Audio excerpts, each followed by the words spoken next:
candidato Yuri Castro, candidato por Perú Libre al municipio de Lima. Dejemos atrás el tema de infraestructura, el tema vial, para hablar de orden y seguridad, que en el plan de gobierno ocupa varias páginas.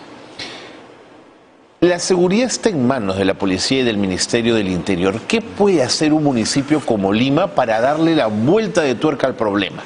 A ver, nosotros tenemos un problema que se ha incrementado en los últimos años también, hay que ser cierto, con la migración.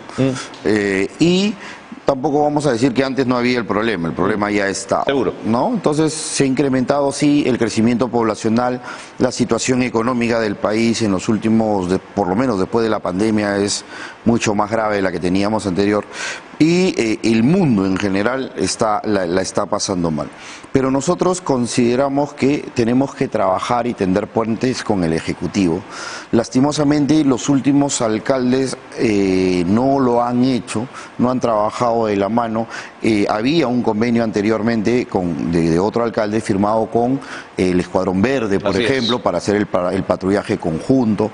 El tema, por ejemplo, de los grupos Terna, que están solicitando espacios en los distritos que no se les está brindando. A veces, yo siempre he dicho que hay mucha mezquindad política en el Perú.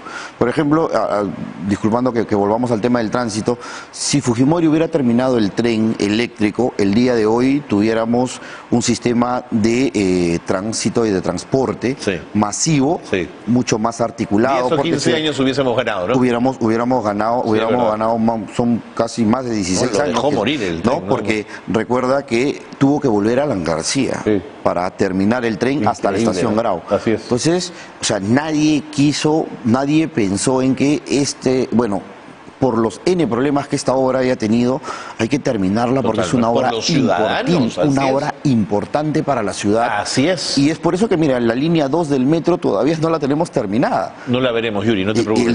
¿Demora tanto hacer un metro? No, del 2019 dijeron que se iba a terminar, o estaba proyectada para el 2019, ahora nos han dicho que va a ser el 2025, ¿no? Y ahora hablamos de teleféricos y en el debate, ¿no? Se le preguntó a uno de los candidatos que había propuesto el teleférico en cuántos años va a acabar su teleférico. En los 4 años de gobierno. O sea, tenemos al 2026, recién vamos a tener un teleférico, ¿no? Supuestamente, no y el tren subterráneo lo vamos a tener en el 2025. Pero cuéntame la seguridad, nosotros hemos planteado un solo lenguaje en seguridad ciudadana. Seguridad ciudadana, tienes un problema. Si tú ves un acto delictivo y tú no sabes a quién llamar, llamas a la policía o llamas al serenajo.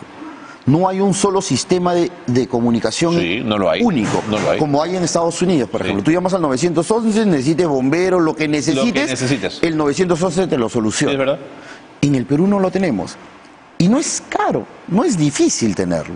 Por lo tanto, es simplemente un tema de integrar los sistemas y tener una articulación entre nosotros. Por lo tanto, yo creo que se puede resolver muy fácilmente, por ejemplo, ahí, un solo lenguaje. Después nosotros hemos propuesto una nueva escuela de serenos. ¿Cuál es la intención de esto? Que todos los serenos de Lima estén debidamente capacitados, ¿no? Porque tenemos, por ejemplo, serenos que no cumplen el peso, ¿no? Pon a una persona con sobrepeso a corretear un delincuente que está acostumbrado a correr a altas velocidades, no lo atrapa nunca.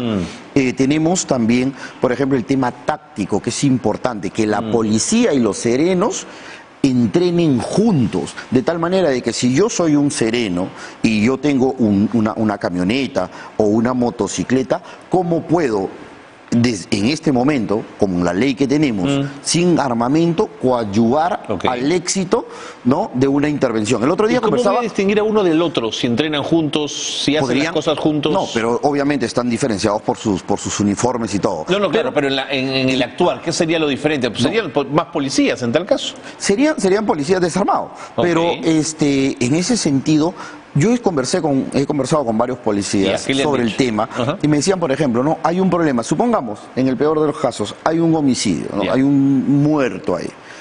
A veces los serenos contaminan la escena. Me dice porque a veces el sereno no sabe cómo reaccionar, cómo actuar en ese caso, ¿no? Entonces, en cambio el policía no, el policía llega, ve, ya está, hace un cerco acordona, y evita que la escena del crimen se contamine. Hasta que llega Hasta que llega criminalística.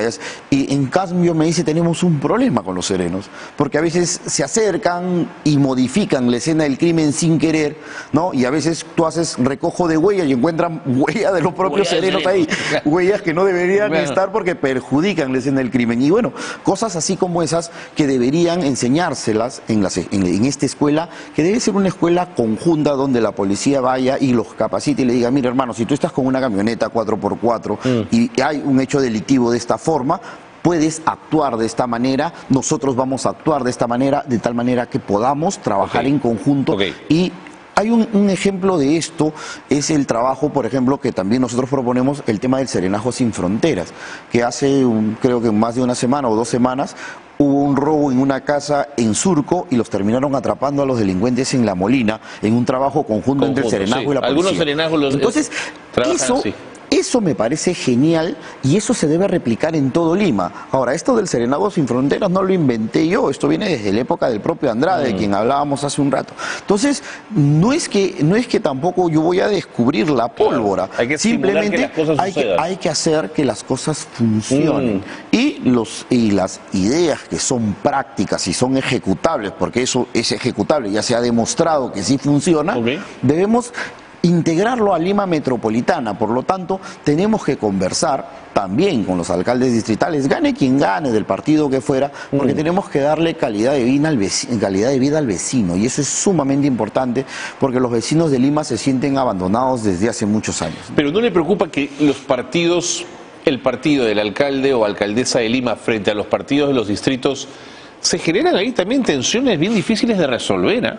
Sí, pero yo creo que para eso volvemos al tema del liderazgo, ¿no? Andrade era un hombre que lograba concertar con los distritos, y creo que eso tiene que ver con la personalidad, con el liderazgo de cada candidato, y eso es muy importante, porque si tú eres sumamente confrontacional, no funciona, pues. No funciona, pues, ¿no? Y a veces cuando vamos a una negociación, hay gente que piensa que negociar es que se haga lo que yo digo. No, pues. Y tenemos que ceder, cedes tú, cedo yo. Y eso pasa a veces, por ejemplo, con el tema de las expropiaciones, ¿no? Los terrenos, ellos quieren un precio, los otros quieren pagar otro precio, no se ponen de acuerdo y no hay forma de resolverlo si es que cada uno se va a mantener, ¿no?, en su posición. Hay que llegar y decirle, mira hermano, esto es una negociación, tú cedes un poquito, el señor cede un poquito, nosotros cedemos un poquito y todos felices, todos contentos vamos a sacar las cosas hacia adelante. Yo entiendo que todos y cada uno de los alcaldes, o por lo menos creo que todos los que postulan a un cargo político como alcaldes, quieren lo mejor para su distrito. No creo que quieran dinamitar su distrito y perjudicar, por decirte, que un alcalde distrital me diga, no, nosotros no queremos el Serenajo Sin Fronteras. No, para mí sería... O sea, sería un suicidio político, pues, si es que eres político, porque tus propios vecinos te van a terminar, te lo van a demandar, sí o sí. Yo creo que estamos en un momento en el cual se necesita un liderazgo político para poder llevar estas reformas hacia adelante, que son importantes. Entonces, fortalecer a los serenos, prepararlos, capacitarlos. ¿Qué más? Trabajar de la mano con la Policía Nacional, ¿no? Y que las unidades que, por ejemplo, tienen el serenajo sirvan para el patrullaje integrado que se tenía ya, volver a firmar el convenio con el Escuadrón Verde, a hablar con los amigos del Grupo Terna, para poder hacer un trabajo conjunto. No hay nadie mejor que la policía sabe hacer investigaciones. La Policía de Investigaciones es un ente que conoce su chamba y podemos trabajar de la mano tranquilamente entre ellos y nosotros. Hay un tema también que conversando con los amigos policías, me señalaban, tenemos un problema, me dice, los policías no quieren hacer uso de su arma reglamento porque tienen que llenar un papeleo terrible. Entonces, si usted, me imagino, como periodista, ha hablado con algún policía, siempre te dice, hermano, si yo disparo mi arma, tengo que justificar, tengo que hacer un montón. Hay que conversar ¿Y por qué no plantear desde la Municipalidad de Lima un proyecto de ley para que el Congreso también les facilite? Porque en esta situación, ahora, a diferencia de otros años, ya no te roban pues con una navaja o con un cuchillo. Siempre la proporcionalidad del uso del arma es un tema a discutir, ¿eh? Es un tema a discutir, pero también a veces tenemos que entender, no puede dispararle a la espalda a alguien. No, tenemos, claro, eso sería una ejecución extrajudicial. Digo, ¿no? Claro, por eso es muy importante que los parámetros estén claros y que los reglamentos estén totalmente claros para que no haya abuso de autoridad, para que no haya el uso excesivo de la fuerza, que también a veces sucede, pero tenemos mucha delincuencia armada el día de hoy, a diferencia de otros años, ¿no? Entonces yo creo que se puede trabajar, se puede hacer de la mano con el Congreso. Por ejemplo, el tema de armamento, de armas en el Perú, lastimosamente hay mercados negros donde cualquier persona accede y fundamentalmente, obviamente, los delincuentes acceden a armas que en muchos casos han sido robadas a civiles con armas o han sido robadas a la propia Policía Nacional, las cuales terminan encontrando armas que les han borrado el número de serie, les han borrado el logo de la policía. Y eso sucede y es pan de cada día en nuestro país, pero para eso tenemos que trabajar de la mano, en conjunto.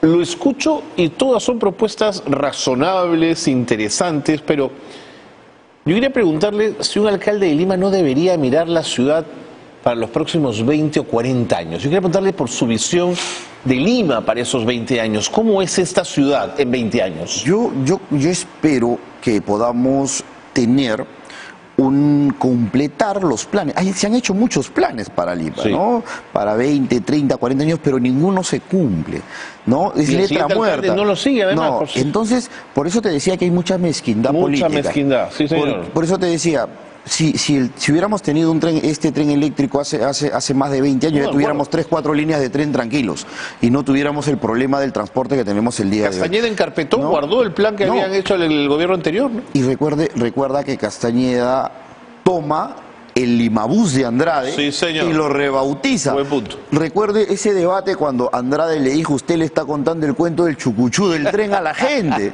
No, Andrade es muy criollo, de Barrios Altos, igual que yo. Pues, claro. Y él le dijo: le estás vendiendo humo a la gente, le estás contando el cuento del chucuchú del tren. ¿No? Pero la gente comió el cuento.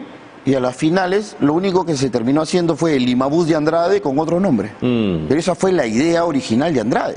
Totalmente de acuerdo. Y entonces, a veces muchos, al César lo que es del César, dice el dicho, y creo que hay que reconocer que esa proyección de Lima lo tuvo Andrade. Yo creo que Lima necesita, tenemos múltiples problemas, uno de ellos el tema de vivienda en Lima. Lima ya no puede seguirse, los cerros no pueden seguirse llenando de personas, hay tráfico de terrenos. El otro día estuve en San Juan del Lurigancho hablando con una familia y me decía: mira, este terreno de 90 metros cuadrados me costó 20.000 soles, no tienen agua, no tienen desagüe. Se lo compraron a un traficante. Se lo compraron a un traficante, no tienen el título, no tienen los muros de contención, entonces no tienen agua 15, 20 años. O sea, ¿cómo compras tú un terreno a un traficante que no tiene agua, no tiene acceso a los servicios básicos? Pero ojo que vienen leyes del Congreso que cada cierto tiempo borrón y cuenta nueva y permiten que quien llegó ahí se asiente. Exacto. Pero tenemos que hacer una ciudad organizada, ordenada y planificada. Por ejemplo, me pareció muy interesante el proyecto que presentó el exministro Rubén Ramírez sobre el tema de la ciudad del Bicentenario, por ejemplo, una ciudad ecológica donde se pueda ir y que cumpla, ¿no? Porque tienes que darles un parque industrial donde haya trabajo para esa gente, porque si no vas a tener gente viviendo muy a las afueras de Lima, viniendo nuevamente al centro de Lima para poder conseguir trabajo. Tenemos que descentralizar eso y hay múltiples terrenos que se pueden aprovechar y construir lo que se llamaría una vivienda social, una vivienda que sea pues digna y segura. Y fundamentalmente que no, mira, yo recorro Lima todos los días ahora más que antes por el tema de la campaña, y vemos casas que están encima de llantas, hermano. ¿No? Su muro de contención son llantas llenas de arena con una casa prefabricada encima. Un terremoto. Yo le digo, esas casas los que están dentro van a parecer surfistas porque van a terminar abajo. Porque eso se chorrea y van a terminar en la pista, hermano. De acuerdo. Y con todo todos los habitantes adentro y me imagino que en su mayoría fallecidos, lo cual va a ser lamentable en una ciudad que todos sabemos que se va a dar un gran terremoto por el silencio sísmico. No hay que ser adivino, ¿no? Yo no tengo una bolita mágica, pero todos los científicos nos lo dicen, de que va a ocurrir, no de repente mañana, no de repente en 10 años, pero va a ocurrir. Y cuando ocurra, la ciudad va a tener una gran cantidad de fallecidos, precisamente porque no se está haciendo nada. Y tener una vivienda social, yo he conversado este plan con varios, incluso empresarios de la construcción, que decían, mira, sí se puede hacer, ¿no? Hay casas que se hace solamente la estructura y los internos se hacen con material, incluso que ahora se usa mucho el tema del reciclaje, ¿no? Y se pueden hacer viviendas sociales a 60.000 soles, 70.000 soles, con un crédito largo, con mi vivienda y con otros que puedes acceder a una vivienda con todos sus servicios. Candidato Castro, me quedan 30 segundos, se los regalo, para que usted a la Cámara convoque a la gente que quiera, que haya enganchado con su propuesta, se anime a votar por usted. Bueno, invitar a todos los vecinos de Lima a que no se dejen vender humo, no hay lluvia de millones, no se dejen engañar, y simplemente los invito este domingo 2 de octubre a marcar los 2 lápices de Perú Libre por una Lima de todas las sangres, porque para nosotros primero es la gente. Yuri Castro, candidato a la alcaldía de Perú Libre, por Perú Libre, ha estado con nosotros. Veremos qué pasa. Las puertas siguen abiertas para todo el conjunto de candidatos al municipio de Lima que quieran acompañarnos antes del 2 de octubre.